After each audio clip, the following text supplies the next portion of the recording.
There's nothing quite like a Rubik's Cube to get you questioning the meaning and existence and purpose of life. You kind of turn it and get some parts right, and then you start turning other pieces and lose your progress. I was busy with this one this morning, and yes, this is a Rubik's Cube, and I found myself trying to morally justify why I was spending over an hour on this puzzle. Maybe Rubik's Cubes would be my thing.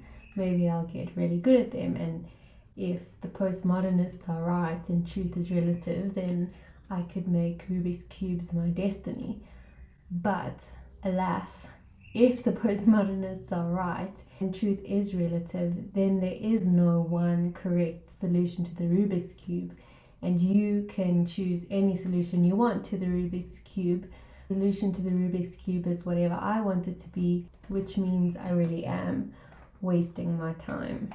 In Christianity, we know that truth definitely is not relative, and there is purpose and meaning to why we are here. Sometimes, even though we are Christians, we still find ourselves asking that same question: why am I here and what is my purpose?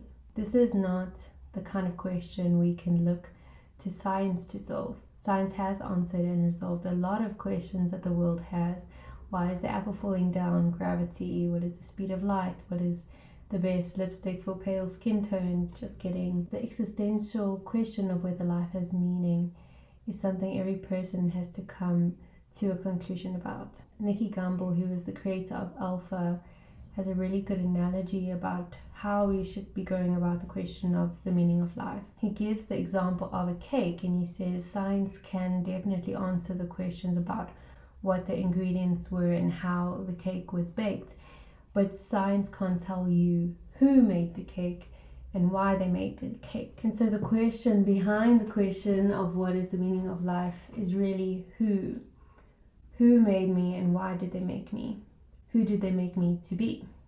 So then the question of the meaning of life becomes a question about identity. And this is a topic I really am so passionate about, so that I wrote this devotional, Identity in Christ, a 40-day journey, discusses 4 different pillars of our identity. If you're someone who struggles with the question of identity, then you're the one I've written this devotional for. But all of these questions are really answered in the Bible. Solomon was the author of the book of Ecclesiastes, and this book really was about grappling with the meaning of life and existentialism. And he kind of tries out a lot of different things. He's rich, he's a king, so he can. And he says, vanity of vanities, other translations say meaningless, futile, all is vanity. He kind of does come to the same conclusion that I did with my Rubik's Cube, which is that there is no point. But he goes on to say, let us hear the conclusion of the whole matter.